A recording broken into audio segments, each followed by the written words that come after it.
요 며칠 동안 날씨가 진짜 안 좋다가 오늘 드디어 좀 화창해졌네. 어제가 진짜 대박이었는데 어제 진짜 사일런트 힐인 줄 알았어요. 더울 것 같아요 밖에 나가면. 사실 아직도 방학이긴 합니다. 14일날 개강이어서 아직 조금 남았어요. 저는 개강해봤자 제가 학점을 다 채웠더라고요. 그래서 세미나밖에 안 나가서 그냥 똑같을 것 같아요 지금이랑. 오늘은 뭘 할 거냐면 다음 주에 있을 첫 세미나에서 발표 예정인 발표자 교수님 교수님의 논문과 그 논문에서 다룰 텍스트를 읽어야 합니다. 그리고 요즘 이 책을 읽고 있는데 뭐지? 띠지가 너무 밤티 빼버려.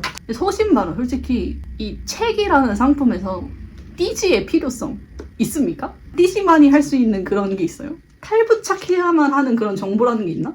만들 거면 이렇게 붙어있게 만들었으면 차라리 좀 덜 불편했을 것 같은데 이거는 뭐 팔랑팔랑거리기만 하고 정작 쓰여있는 거는 뭐 코레이쇼와 상코 끝나는데 오미세 쓰를 것도가 느낌 맛에 뭐 어쩌라는 굳이 쓸 필요도 없는 그런 정보밖에 없는 거잖아요? 띠지? 아무튼 이 책을 읽고 있어요. 애가 또 상코크 아직 솔직히 조금밖에 안 읽어가지고 오늘 이거 완독해서 이 영상에서 이 책 이야기를 하는 게 목표입니다. 그렇게 2개만 하면은 되겠죠? 잠깐만. 와 공부 계획 너무 오랜만에 짜니까 제가 평소에 어느 템포 정도 공부를 할 수 있는지 까먹어버린 이 사태 발생. 큰일. 그리고 나간 김에 쇼핑도 좀 하고 오려고요. 쇼핑이라기보단 카이모노? 면봉도 사야 되고 화장솜도 사야 되고. 근데 면봉이랑 화장솜 없이 화장할 수 있는 방법을 좀 모색해야 될 것 같아요. 은근 진짜 하루에 한 개비의 면봉? 한 장의 솜만 쓴다고 해도 진짜 어마무시한 쓰레기가 발생하지 않습니까? 최대한 삐꾸가 안 나는 화장을 할 수 있도록 노력해야겠어. 일단 장보기 써. 오늘 계획에. 또 뭘 해야 되지? 뭔가 하려고 했었는데. 저거다. 논문 쓰는 법에 대한 책인데 가끔 펼쳐보거든요? 가끔 펼쳐보는 게 좀 귀찮은 것 같아서 그냥 아예 단권화를 시켜버리려고요. 자주 쓰는 공책에다가.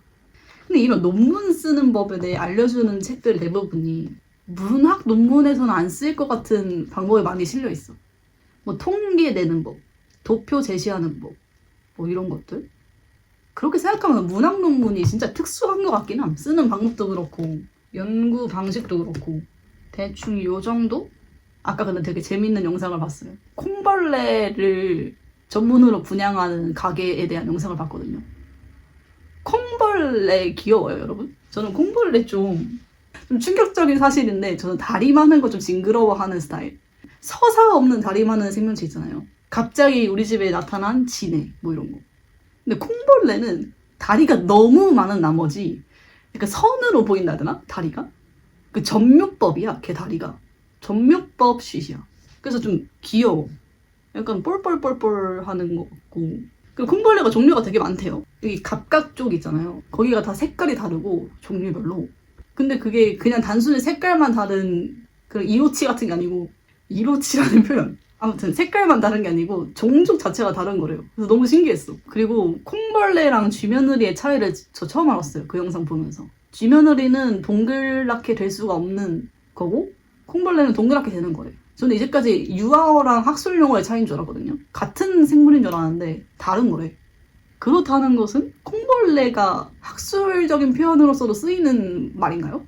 그러면은 막 생물학회 같은 데 가면은 되게 엄근진한 학자들이 되게 진지한 표정으로 콩벌레는 말입니다. 이렇게 말할 거 아니야. 그게 정말 좋은 느낌을 줘. 쥐며느리는 좀 이름 이상하잖아요? 무슨 뜻인지는 정확히 모르겠어. 그 어원이. 근데 이름 너무 징그러운 것 같음. 쥐에다가 며느리? 뭔가 이상해. 그러면은 빨리 준비를 하고 나가보도록 하겠습니다.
Thank you for using the Sabre line. This is the local. 이 책을 완독을 했습니다. 쭉 읽어보니까 영화의 폭력성에 대해 이야기하는 책인 줄 알았는데 아니었음. 폭력적인 영화, 여기서 표현하기론 잔혹 영화들을 왜 그렇게까지 빡세게 검열을 하느냐에 대한 불만을 표출하는 책이었어. 잔혹성에 대한 비판을 하는 책인 줄 알고 나의 연구에 쓸 법하겠다 하고 보기 시작한 책인데 그렇지 못했다. 잔혹 영화를 엄청 좋아하는 사람이 쓴 것 같은 책이에요. 검열에 대해 비판을 하기 위해서 잔혹 영화를 왜 보는지에 대해 먼저 설명을 해요. 인간의 역사에서 잔혹적인 예술 작품은 늘 존재해왔다. 어떤 시대든. 라는 거를 근거로 들면서 인간은 이렇게 본능적으로 잔혹성을 띤 작품들을 좋아한다. 왜 좋아하는지에 대해서 설명하지는 않고 있어요. 근데 여기서 말하고 싶은 거는 본능이다 라고 하는 것 같아요. 인간은 본디 태어나길 잔혹적이고 자극적인 걸 좋아한다. 역사를 보면 알지 않느냐. 이런 맥락인 것 같습니다. 대표적인 예시가 종교.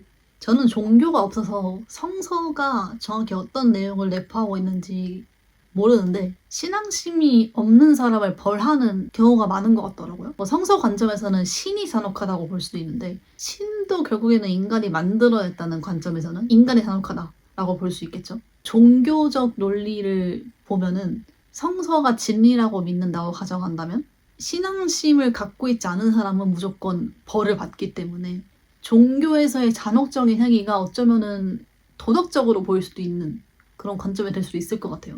왜냐면 종교인의 입장에서는 비종교인이 신에게 벌을 받지 않도록 구원해 준다고 해석을 할 수도 있기 때문에 콜로세움이 실제로 굉장히 악한 행위들을 많이 했대요. 지금 현대 관점에서 악한 행위라고 할 수 있는, 예를 들어 사형 집행을 거기서 보여준다든가 아니면 맹수와 인간의 싸움을 보여준다든가 인간을 겁탈하는 장면을 보여준다든가 그런 잔혹성을 띤 행위들이 콜로세움 안에서 구경거리가 된 거죠. 중세시대에서도 이미 잔혹적인 것들은 오락거리로 소비가 되었다. 혹은 정치적으로도 굉장히 잔혹적인 법들이 시행되는 경우가 많았다. 예를 들어서 로마 제국에서는 7대 죄악을 지정하고 그 죄악에 따른 형벌들을 딱 만들었대요. 이것 또한 인간의 본능적인 잔혹함을 보여주는 것 중 하나다. 보상을 주기보다는 벌함으로써 사람을 다스리고 개심하려고 하고 그런 행위가 많이 보이잖아요. 그런 게 좀 신기한 것 같아요. 인간은 본디 잔혹적인 동시에 잔혹을 굉장히 두려워한다는 생각, 그리고 역사가 계속 바뀌면서 인도주의라는 관점이 생기고 갑자기 급격하게 잔혹적인 행동을 규제하는 움직임이 보입니다. 중세시대에 일어났던 사형 집행, 마녀 사냥 그런 식의 실제 인간을 막 고문하는 형태는 사라졌다고 했지만 잔혹한 픽션이 많이 등장한다 라고 이 책에서 언급을 하고 있어요. 대표적으로 그림 동화. 우리가 지금 흔히 알고 있는 그림 형제가 쓴 동화가 오리지널 버전은 굉장히 잔인하다고 유명하지 않습니까? 행동을 규제하기 시작하니까 가상세계의 잔혹적인 이야기들이 많이 유포가 되기 시작한 거죠. 그래서 이러한 역사의 흐름을 보면서 이 책은 계속해서 인간은 계속 이런 식으로 잔혹성을 원하고 창조해내고 발산한다 라는 주장을 계속하고 있습니다. 여기서. 그래서 이렇게 소설, 그림으로 표현했던 잔혹성이 이제는 연극까지 발전을 한 거죠. 대표적으로 프랑스에서 그랑기놀이라는 연극이 발달을 하게 되는데 신재 절단이라든가 잔혹적인 것들을 재현해내는 연극을 주로 했던 극단이래요. 그러면서 에드가 람포 할아버지의 에세이 같은 거를 인용하고 있는데요. 사회에 수치심 혹은 혐오감이라는 개념이 생기면서 잔혹성 자체는 굉장히 터부시 되었는데 그러나 그러한 잔혹성은 여전히 예술 작품에서 혹은 전쟁 활동에서 계속해서 행해지고 있다. 이런 말을 했다고 합니다. 진짜 람포가 할 것 같다. 그치, 람포 할아버지 말 맞다나 사람들에게 체면이 생기고 염치라는 게 생겨서 대놓고까지는 안 하지만은 이 과거에 비해서 현대인들도 여전히 그런 것들을 원하는 경향이 없지 않아 있는 것 같습니다. 여기서 말하는 잔혹함이라는 게 자극적인 것이라는 넓은 범위로 확장을 시킨다면은 뭐 가십도 될 수 있겠고 그냥 뭐 완전 내용이 말도 안 되는 막장 드라마 이런 것도 있을 수도 있겠고 그런 도파민을 추구하는 것 자체가 약간의 정제된 잔혹성 즐기기가 아닐까 그런 생각 듭니다. 그러면서 이 뒤의 내용은 쭉 계속 현대 공포영화, 호러영화, 고어영화가 어떤 식으로 검열을 받고 있는지 쭉 설명하고 있어요. 영화 하나하나 예시로 들면서 뭐 소우도 있고 캐리도 있고 우리가 알만한 유명한 공포영화들이 일본 법에 따른 검열을 받았을 때 장면이 굉장히 많이 생략이 되고 혹은 블러 처리가 돼가지고 감상에 방해가 되고 그런 경우가 너무 많다. 이거는 뭐 영화를 이해하고 있는 게 맞냐. 그런 장면이 있기 때문에 그 영화의 의도가 파악이 되는 거고 그거를 왜 싹 다 그냥 의미도 없이 막 비비작작 불러 처리해버리고 이게 말이 되냐 이런 내용입니다. 이 책은 그냥 전반적으로 심의 등급을 설정하는 기준에 대한 모호함도 계속 이야기하고 있어요. 기존의 19금 영화를 15세 등급으로 낮춰서 상영하는 경우가 많은데 뭐 거기에 여러 가지 이유가 있겠죠. 관객의 풀을 넓혀야 잘 팔리는 건 당연하기 때문에 19금을 웬만하면 안 달고 싶은 게 배급사의 입장일 것이고 그러나 영화의 팬 입장에서는 굳이 15세로 내려서 그런 잔혹적인 장면들을 다 잘라가면서 거적대기가 된 영화를 보고 싶지 않다. 이거죠. 너무 비판이 심해지니까 이제 배급사 측에서는 아예 완전 몰래 검열을 행한다. 이것도 문제다. 라는 지적을 또 하고 있습니다. 왜냐면 일본이 아닌 다른 나라에서는 검열을 한다고 했을 때 어떤 부분이 검열됐고 왜 검열됐는지를 다 상세하게 적어 놓아야 한대요. 근데 일본은 그런 제도가 전혀 없다. 왜 이걸 안 고치냐? 라고 물어봤더니 관습상 옛날부터 그랬으니까 라는 답변이 돌아와서 말이 되네. 또 분노. 이 책 굉장히 분노가 많습니다. 그러게 그냥 어디가 검열되었고 이런 거를 미리 말해준다면은 보는 사람 입장에서도 아유 검열됐으니까 안 봐야지 혹은 검열됐으니까 좀 봐볼까? 이런 선택을 할 수 있는 폭이 넓어지는 거잖아요. 다 읽혀서 나쁠 거 없을 것 같은데 그러게 왜 숨기는 걸까? 네, 여기서 예시를 하나 든 게 있는데 영국에서 원래 인간지네 2를 아예 나라에 들이려고조차 안 했대요. 이딴 영화를 우리나라에서 상영시킬 수 없다. 이런 스탠스였다가 이제 검열을 시작한 거죠. 우리나라에서 보여주고 싶지 않은 그런 장면들을 다 잘랐는데 그게 뭐 32군데였대요. 그래서 인간지에 하면 떠오르는 그런 잔혹적인 장면들을 다 자른 거죠. 그러면 한 영화가 17분 남으려나? 인간지에 그거 다 자르면 뭐가 남지? 일본에서 15세 이상 등급으로 무조건 강화하는 게 신체 훼손이 나오는 경우래요. 근데 훼손된 신체가 그냥 덩그러니 나오는 거는 그 검열에 해당하지 않는데. 그래서 막 손을 막 이렇게 자르려고 하는 그런 장면은 모자이크가 들어가지만 잘린 손을 덩그러니 보여주는 것은 모자이크 없어도 보여줄 수 있다. 그래서 검열 기준이 굉장히 애매하다라는 거를 계속 지적을 하고 있습니다.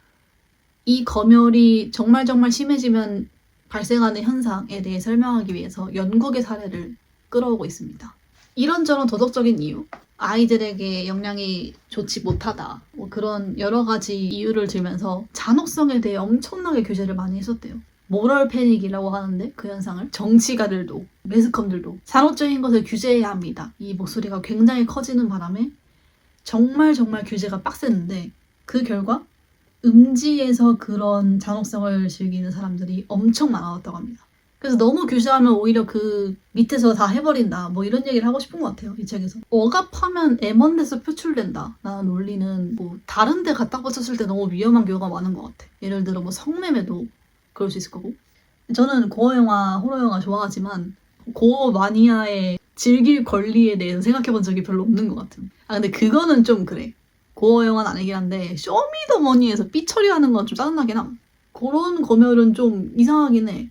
굳이 왜 등급을 내려가면서까지 그렇게 막 퀄리티를 낮추는지. 아 그리고 잔혹성에 대해서 주로 이야기하는 책이긴 한데 중간중간 너무 자연스럽게 외설적인 것들, 야한 것들에 대한 이야기도 끼어 있더라고요. 내가 잔혹성에 대해 연구를 한다고 치면은 좀 필연적으로 외설적인 거에 대해서도 알 필요가 있다고 느꼈음. 너무 이 둘이 너무 붙어 있어요. 일본도 막 시체 사진이 유행하고 이럴 때가 있었는데 그러는 동시에 막 남색이 유행하고 그게 동시에 발전해 왔단 말이죠. 그래서 에로그로라는 말도 있잖아. 에로하고 그로테스크한 게 유행했다고 해서. 이 뒤에 있는 참고 문헌들은 나중에 따로 읽어보면 좋을 것 같긴 해요. 재미있는 책이 많아 보여.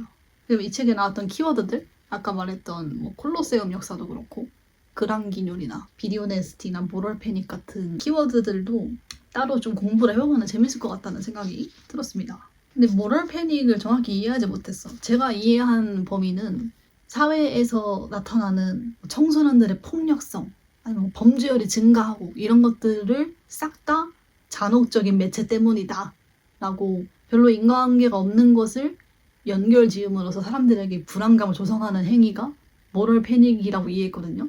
맞을까 그게?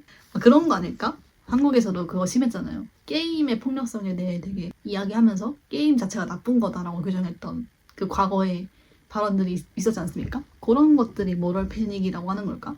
그런 개념이라고 생각한다면은 되게 위험한 거긴 하네요. 왜냐면 문제의 본질을 보지 않고 사람들의 도덕성을 이용해서 애먼 것들을 규제하려고 하는 거잖아요. 사실상. 결국 검열을 한다는 게 무언가를 보호하기 위해서인 거잖아요. 근데 이거를 읽으면서 느낀 거는 영화 내의 규제라는 것은 누군가를 보호하기 위해서라기보단 정말 그 실리관계를 따졌을 때 이렇게 하는 게 맞기 때문이라는 판단을 내린 경우가 많아서 생기는 것 같아. 창작물이기 때문에 당연한 거죠, 어떻게 보면은. 실제 사람이 막 착취되고 폭력이 일어나는 산업구조를 띠는 뭐 성매매라든가 정말 스너프 필름을 제작하는 그런 곳이라든가 그런 것과는 또 별개인 것 같아요. 그 규제를 이야기할 때 아무래도 다른 분야에서의 규제, 검열보다는 피해받는 쪽 혹은 보호받아야 할 대상보다는 그것을 누리는 사람의 권리에 대해 조금 더 생각할 여유가 많지 않나라는 생각은 들었습니다. 이 책을 보면서. 새로운 시야를 하나 얻은 느낌? 공포를 이야기할 때 검열, 규제의 시선에서도 이야기할 수 있군. 더 나아가서 윤리와 공포에 대해 엮어볼 수도 있겠군. 정말 무한한 가능성이 있는 연구 주제다. 오늘도 이것으로 마치도록 하겠습니다. 안녕히 가세요.